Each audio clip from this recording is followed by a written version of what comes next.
Hello बच्चों, welcome to ether a new study circle. हम लोग बच्चों लेक्चर 5 में आ गए हैं। आज मोशन इन अ प्लेन जो कि चैप्टर 7 पढ़ रहे थे। लास्ट लेक्चर में हम लोगों ने बहुत इंटरेस्टिंग टॉपिक पढ़ा, प्रोजेक्टाइल मोशन। कुछ बच्चों को हो सकता है कि उनको लगा हो कि ये थोड़ा कॉम्प्लिकेटेड है। कॉम्प्लिकेटेड कुछ नहीं है, थोड़ा पेशेंस रख के बच्चों समझना। आजकल मैं देख रहा हूँ अटेंशन लेवल बहुत कम हो गया है।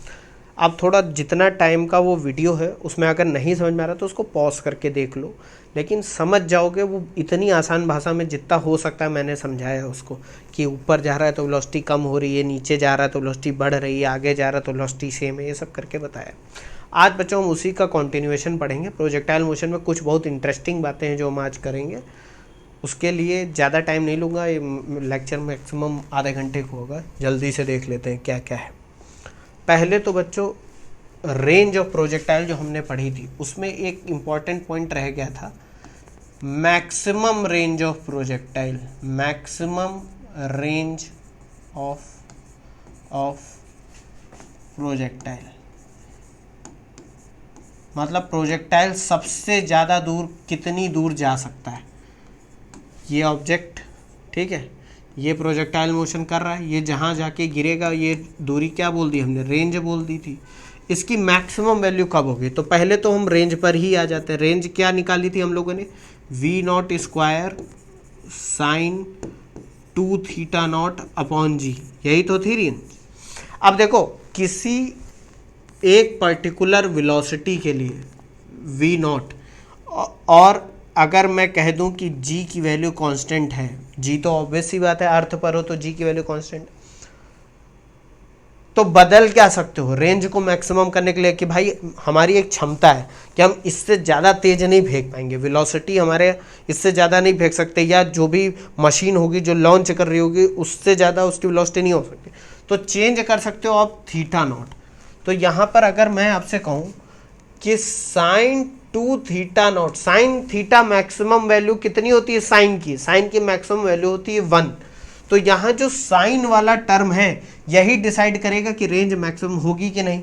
तो अगर साइन 2 थीटा नॉट 1 हो जाए और sine 2 theta naught, sine theta 1 कब होता है, जब वो साइन 90 डिग्री होता है कि नहीं होता है। साइन 90 की वैल्यू 1 होती है, तो यहाँ से 2 थीटा नॉट कितना आ जाएगा, 2 थीटा नॉट आ जाएगा 90 डिग्री, तो थीटा नॉट कितना हो जाएगा 45 डिग्री। ये चीज़ बच्चों ध्यान में रखनी है कि रेंज मैक्सिमम कब होगी। आप यहाँ बात ध्यान से समझो। कहोगे सर आपने सिर्फ थीटा को क्यों ही बदला, यहाँ पर मैंने बताया ना V0 और G को कांस्टेंट ले लिया है। इस पूरी वैल्यू में इन दोनों टर्मों को घटा कौन सकते हैं, इस साइन 2 थीटा टर्म ही तो घटा सकता है, क्योंकि साइन की मैक्सिमम वैल्यू कितनी है 1 है, तो 1 से उससे नीचे जो वैल्यू होगी वो कम ही होगी। ऑब्वियस सी बात है, ये √3/2 होगी या 1/2 होगी, वो तो कम होगी, तो ये पूरे वैल्यू घटा देगी ना जब मल्टीप्लाई होगी उसकी।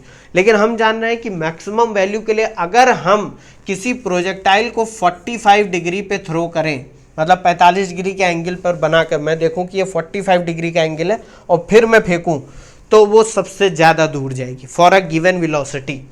तो यहाँ पर इसको मैं नाम दे देता हूँ RM यानी मैक्सिमम रेंज।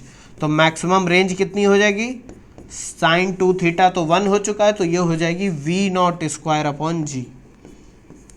ये बच्चों ध्यान रखना, बहुत इंपॉर्टेंट पॉइंट है ये बहुत इंपॉर्टेंट पॉइंट है कि रेंज ऑफ प्रोजेक्टाइल मैक्सिमम कब होती है 45। इसके भी एक्सेप्शन हैं, लेकिन अभी फिलहाल ये ध्यान रखो, मतलब इसके भी अपवाद हैं।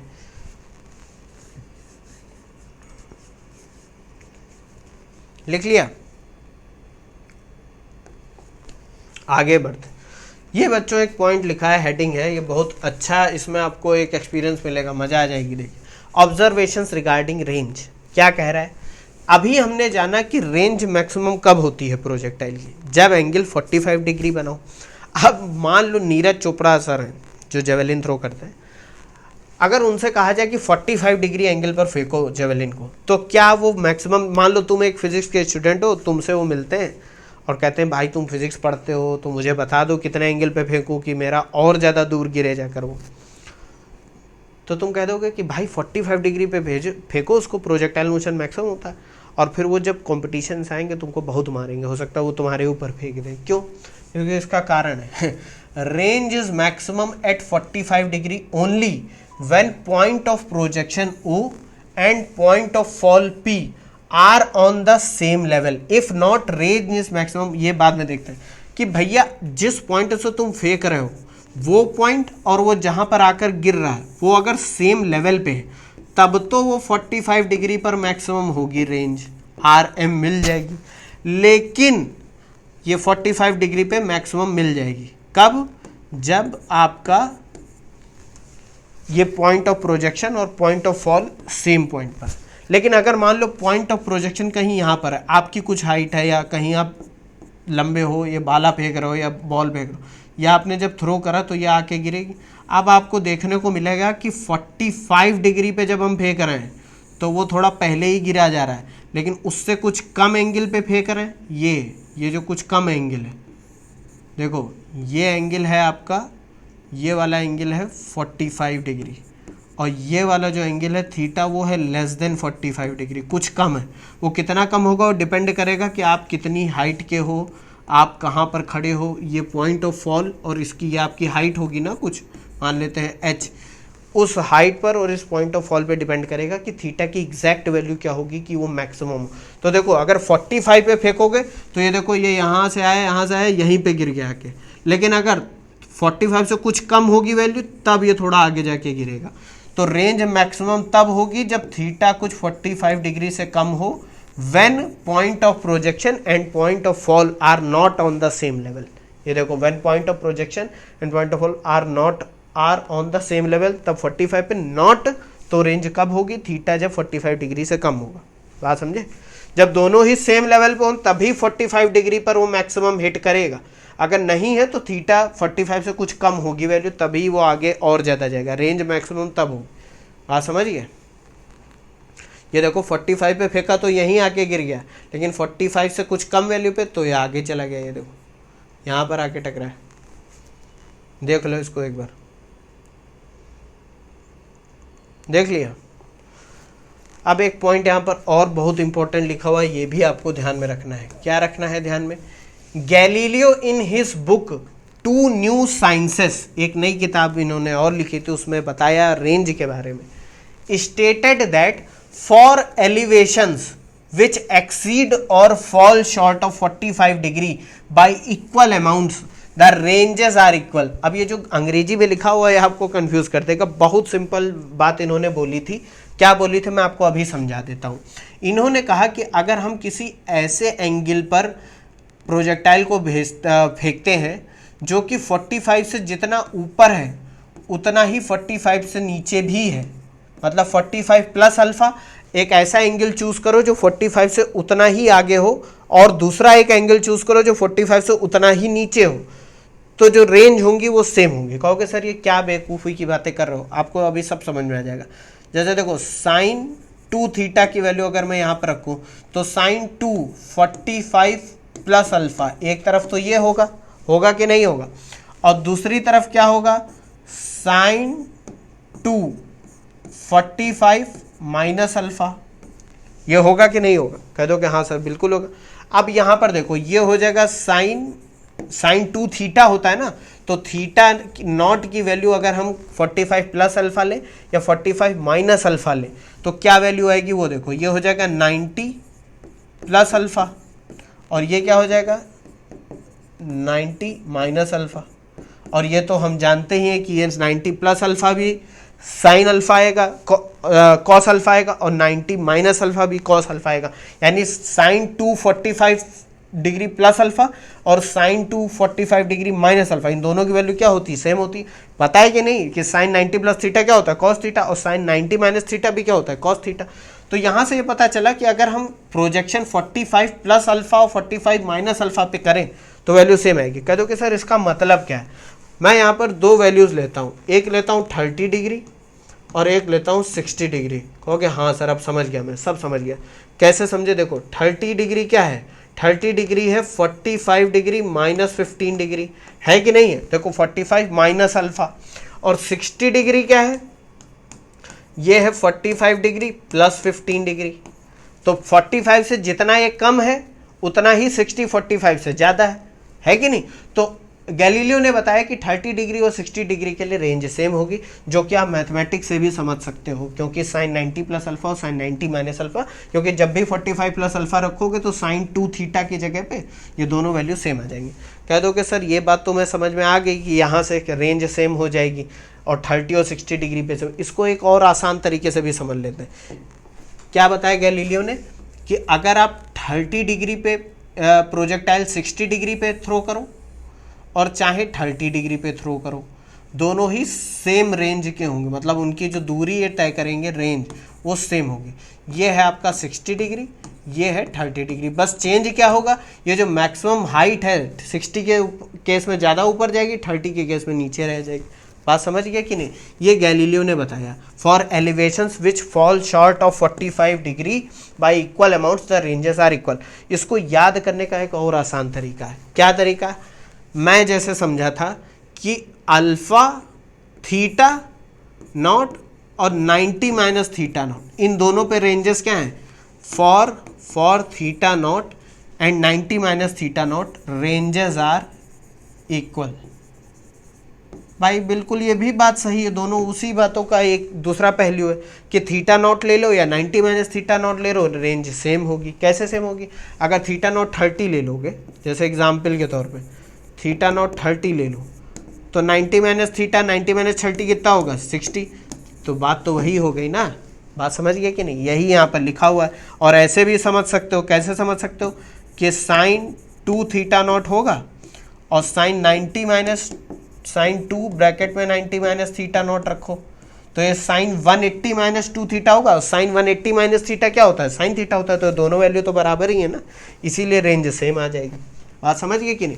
तो चाहे ऐसे याद रखो 45 plus alpha 45 minus alpha range same होगी, या सबसे आसान तरीका यही होगा कि थीटा और 90 माइनस थीटा के लिए रेंज सेम होती है, चाहे कोई भी एंगल हो। जैसे मैं आपसे कह दूं 32 डिग्री, तो 32 डिग्री के लिए जो रेंज होगी वही 90 माइनस 32 करो तो ये 58 डिग्री आ जाएगा, वही 58 डिग्री के लिए भी रेंज होगी। बात समझिए, यही यहाँ पर कहना चाह रहा है। बहुत सिंपल सी बात थी ये, देख लिया। आगे बढ़ते हैं। अब बच्चों यहाँ पर एक दो पॉइंट और है, जल्दी से डिस्कस कर लेते हैं, बहुत इंटरेस्टिंग है। क्या है यहाँ पर एक point? Effect of air resistance on projectile. याद करो जब हम लोग प्रोजेक्टाइल मोशन लास्ट लेक्चर में पढ़ रहे थे तो एक बात करी थी हम लोगों ने, एक अजम्पशन माना था कि जब भी हम प्रोजेक्टाइल मोशन की एनालिसिस करेंगे उसमें एयर रेजिस्टेंस को नेग्लेक्ट कर देंगे, यानी हवा का कोई प्रभाव नहीं पड़ रहा है प्रोजेक्टाइल पे, हवा कोई विरोध नहीं डाल रही प्रोजेक्टाइल पे, किसी तरीके का रेजिस्टेंस नहीं है। लेकिन अगर हम उसे कंसीडर कर ले तब क्या होगा, ये बस प्रैक्टिकल चीज देख लेते हैं क्या होगा। प्रैक्टिकली आप जानते हैं due to air resistance maximum height and range attained by the projectile are reduced. कैसे? मान लो ये आपका ऐसे प्रोजेक्टाइल था, एक ये पाथ बना और एक ये पाथ बना। कहोगे सर ये दोनों में अंतर क्या है? अभी बता देता हूँ। भाई ऑब्वियस सी बात है कि अगर तुम मोशन कर रहे हो, तुम्हारे ऊपर कोई रेजिस्टेंस है, तो तुम उतनी दूर नहीं जा पाओगे जितनी दूर पहले जा रहे थे। ये जो पॉइंट, ये पहला वाला पाथ है जो ऊपर होके जा रहा है, इसमें देखो इसकी हाइट भी ज़्यादा है, मैक्सिमम हाइट भी ज़्यादा है और इसकी रेंज भी ज़्यादा है। ठीक है, तो ये है पाथ विथाउट एयर रेजिस्टेंस। और ये दूसरा वाला पाथ देखो भाई, ऑब्वियस सी बात है, आपने बॉल को फेंका, इधर मान लो ये विंड चल रही है, ठीक है, हवा चल भी नहीं रही, हवा है, हवा होती है, हम चल रहे हैं तब भी तो हवा लगेगी, रिलेटिव वेलोसिटी। तो होगा क्या? हमें रेजिस्टेंस महसूस होगा, रेजिस्टेंस महसूस होगा तो क्या होगा? जितना आगे जा सकती थी अब उतनी आगे नहीं जाएगी, अब कुछ पहले ही गिर जाएगी। और जितना ऊपर जा, क्योंकि हवा तो हर जगह है ना, तो ऊपर जाने की वजह, जब ऊपर जा रही होगी तब भी इस पर रेजिस्टेंस लगेगा, तो ये उतनी ऊपर भी नहीं जा पाएगी। तो ये जो सेकंड वाला पाथ है, ये क्या है? ये है पाथ विथ एयर रेजिस्टेंस। बच्चों जब हम लोग क्लास 11-12 की फिजिक्स पढ़ लेंगे तो हम लोग कुछ एडवांस चीज़ें पढ़ेंगे जो IIT और नीट में भी नहीं आती हैं, वो हम लोग बस आउट ऑफ सिलेबस है, वो सिर्फ इसलिए पढ़ेंगे क्योंकि मजा आएगा। पहले ये सब पढ़ डालो, उसके बाद हम लोग एयर रेजिस्टेंस यूज़ करके और थोड़ा बहुत न्यूमेरिकल लगाएंगे, अभी 1-2 न्यूमेरिकल लगाएंगे जिसमें ये रेजिस्टेंस को कंसीडर करेंगे। मैं किताबों में देखूंगा, अगर होगा तो लगा देंगे, वरना क्या होगा, हम लोग जब पूरी फिजिक्स पढ़ लेंगे तो जो एडवांस टॉपिक मैंने बताए थे आपसे कि हम लोग कलर ऑफ इलेक्ट्रॉन, क्वांटम क्रोमोडायनेमिक्स, बहुत कुछ पढ़ेंगे। इस लेवल पे इंटर में कोई काम नहीं आएगा वो, लेकिन फिर भी मज़ा आएगी पढ़ने में। Due to air resistance maximum height and range attained by the projectile are reduced, जो कि दिख रहा है आपको, यही बताना था यहाँ। समझ गए हो गए, बहुत सिंपल सी बात थी, एक कॉमन सेंस की बात है, इसमें कोई बहुत फिजिक्स नहीं है। शैडो कॉन्सेप्ट, शैडो कॉन्सेप्ट क्या है, ये भी बहुत सिंपल पॉइंट है, बस इसको नाम किसी किसी किताब में शैडो कॉन्सेप्ट। मान लो ये एक हाइट पर एक टेबल ही है या किसी बिल्डिंग को मान लो, यहाँ पर तुम खड़े हो, ठीक है, ये तुम यहाँ पर खड़े हुए, तुम खड़े हो, तुम्हारे एक हाथ में एक बॉल है और इस हाथ में भी एक बॉल है, ठीक है। अब तुम क्या करते हो, एक सेम टाइम पर इस बॉल को वर्टिकली ड्रॉप कर देते हो, यानी कि ये ऐसे गिर के आ रही, और इसको हॉरिजॉन्टली फेंकते हो ऐसे, तो ये क्या होगी, ऐसे आके गिरेगी, गिरेगी कि नहीं, प्रोजेक्टाइल मोशन करते हुए आएगी ऐसे, ये गिरते हुए आ रही। अब अकॉर्डिंग टू, अगर एयर रेजिस्टेंस को नेग्लेक्ट कर दिया या सेम भी है तब भी छोड़ दो, अभी उसकी बात नहीं करेंगे। शैडो कॉन्सेप्ट कहता है कि ball A and ball B, ball A and B will strike the ground at the same time।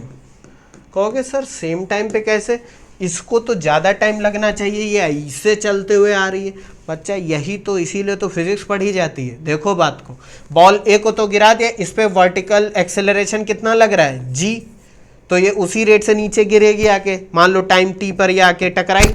लेकिन एक बात ध्यान रखो, अभी हम लोग प्रोजेक्टाइल में पढ़े थे कि भले तुम इस बॉल को ऐसे फेंक रहे हो ऐसे, इसके हॉरिजॉन्टल, इसके दो कंपोनेंट होंगे हर एक पॉइंट पे, एक हॉरिजॉन्टल जो इसको आगे लेके जा रहा है और एक वर्टिकल जो इसको नीचे लेके जा रहा है। इस हॉरिजॉन्टल मोशन का इस वर्टिकल मोशन से कोई लेना देना नहीं होता है। इस बॉल पर अभी भी जी ही एक्सेलरेशन तो लगेगा, है तो ये अर्थ पे ही, आगे जा रही है उस पर मत जाओ, नीचे तो वो उसी रेट से गिर रही है जिस रेट से ये वाली बॉल गिर रही है, इसलिए वो सेम टाइम पे दोनों नीचे गिरेंगी आके, पहली चीज। और इसको शैडो कॉन्सेप्ट क्यों बोला गया, ये बहुत अच्छा एग्जांपल है।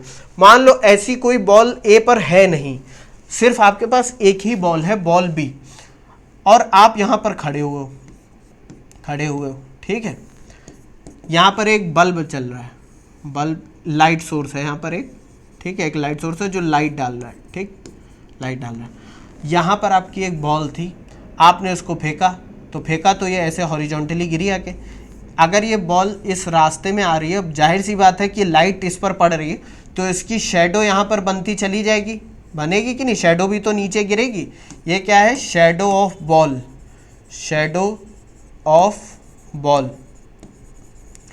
तो देखो जितना टाइम इस बॉल को यहाँ नीचे पहुंचने में लगेगा, इसकी परछाई को, इसकी शैडो को भी उतना ही टाइम लगेगा। ये अगर लाइट से देखो, इसकी जो परछाई पड़ रही है, ये शैडो जो है वो भी सेम टाइम में इस पॉइंट पर पहुंचेगी कि नहीं। तो भाई कह दोगे कि सर बात तो सही कह रहे हो आप, बॉल यहाँ से ड्रॉप करी तो इस शैडो और उसमें अंतर क्या रह गया, इसीलिए देखो सेम यहाँ से भी आ रहा है, और फिजिक्स से समझो तब भी समझ रहे हो, और शैडो के कॉन्सेप्ट से समझो तब भी समझो कि भाई इसकी परछाई तो वर्टिकल वॉल पे सीधे नीचे जाएगी ना, जैसे इस वॉल पे ऐसे जो शैडो बन रही वो सीधे नीचे जा रही है कि नहीं। ये देखो मेरा हाथ, इसकी शैडो नहीं दिख रही होगी, चलो छोड़ो, समझ गए हो कि नहीं, ये लाइट पड़ रही है तो इसकी शैडो उसी सेम टाइम पे नीचे पहुंचेगी वर्टिकली जितना इस बॉल को टाइम लगेगा ऐसे जाने में, शैडो वर्टिकल वॉल पे, इसलिए इसको शैडो कॉन्सेप्ट भी बोला जाता है। बहुत इंटरेस्टिंग चीज़ थी, ये किसी से पूछ भी सकते हो, अपने दोस्तों से पूछना जिन्होंने पढ़ा ना हो, मज़ा आती है। थोड़ा ग्रुप डिस्कशन भी करा करो यार, फिजिक्स क्या खाली सजा की तरह मत पढ़ो यार, बहुत मज़ा आता है जब डिस्कस करो कि अरे ऐसे होता है। इन सब पे क्वेश्चन भी बहुत अच्छे अच्छे बनते हैं, वो पूछना, ठीक है। हाँ, ये एक रियल लाइफ एग्जांपल है, मतलब real life in the sense ये एक्चुअली में इंजीनियरिंग में यूज़ होता है, मैं इंजीनियरिंग कर रहा हूँ इसलिए बता रहा हूँ। देखो इसका एग्जांपल क्या है कि मान लो एक ये पेड़ है, ठीक है, पेड़ तो नहीं लग रहा है, लेकिन मान लो एक पेड़ है। अरे यार, नारियल का पेड़ है या किसी का भी पेड़ है, ये एक पेड़ है, ठीक है। यहाँ पर एक बंदर बैठा है, ये एक बंदर बैठा है, ठीक, ये बंदर बैठा है। ये सेम ग्राउंड पर यहाँ पर तुम खड़े हो और तुमने एक गुलेल ले रखी है, कैटापल्ट, या कह दो एक कैनन है। मैं कैनन का एग्जांपल इसलिए नहीं दे रहा हूँ क्योंकि फिर वो कहेंगे तुम जानवरों पे अत्याचार कर रहे हो, वो सब।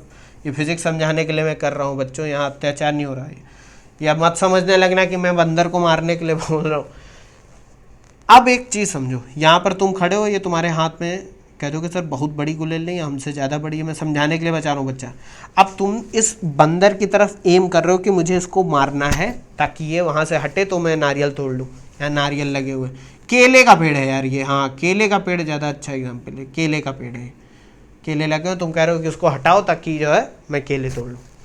अब तुम इसको खींच के बढ़िया एकदम एम बना के रखते हो, जैसे ही तुम उसको छोड़ते हो उसकी आवाज़ से बंदर क्या होता है, गिर जाता है। मतलब लेट सपोज वो डर जाता है और वहाँ से गिरता है वो।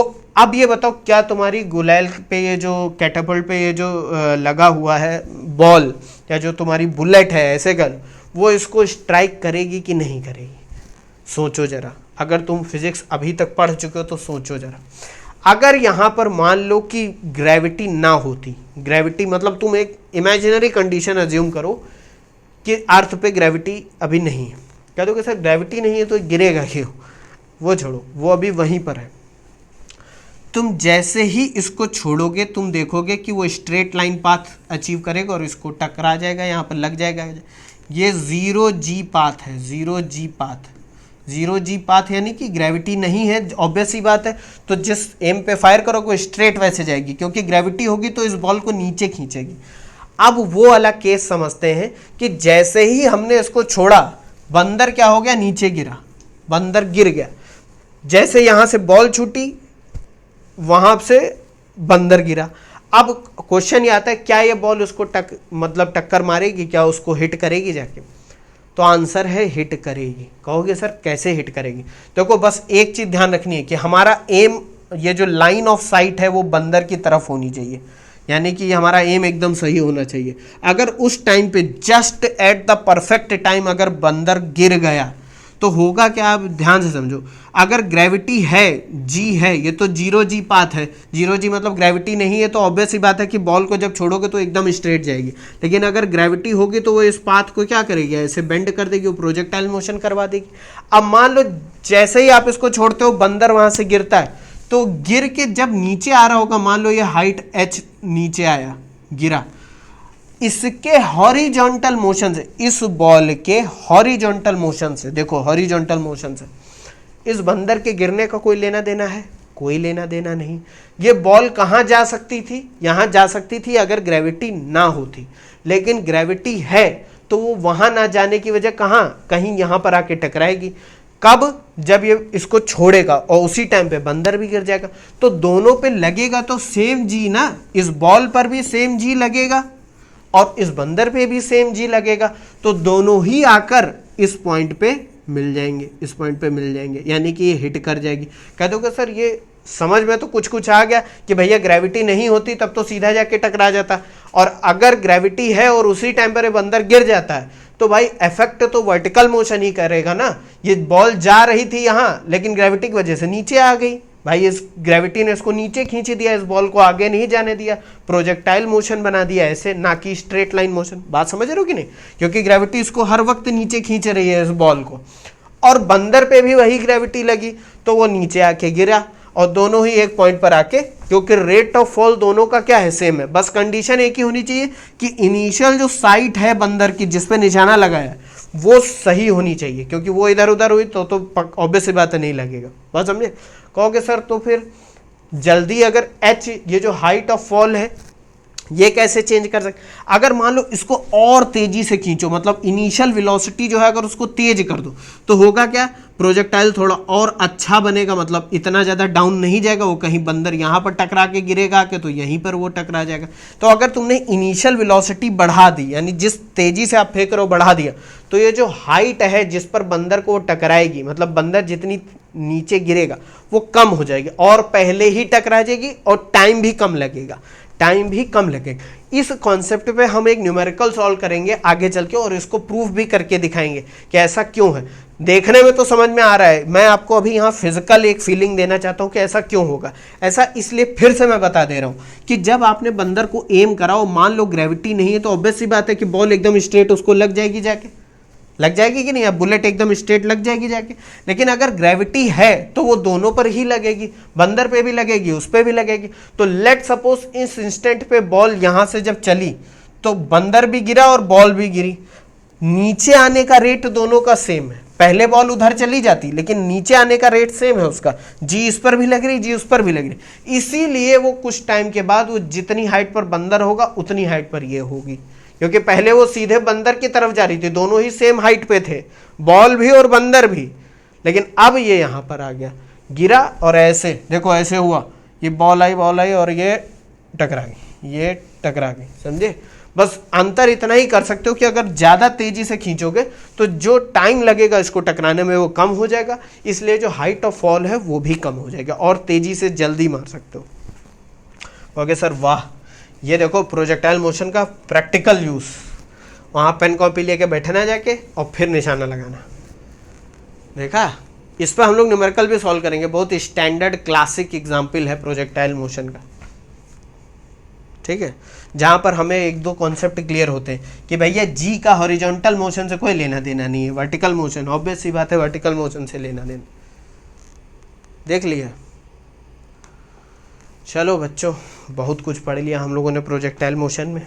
अब नेक्स्ट टॉपिक जो होगा वो होगा प्रोजेक्टाइल मोशन इंक्लाइंड प्लेन पे। अभी तो हम लोग हॉरिजॉन्टल प्लेन पे ही फेंक रहे थे बॉल, अब मान लो मुझे किसी स्लोप पर एक बॉल फेंक रहा हूँ या एक स्टेयर्स हैं उस पर मैं बॉल फेंक रहा हूँ, तब कैसा प्रोजेक्टाइल मोशन होगा।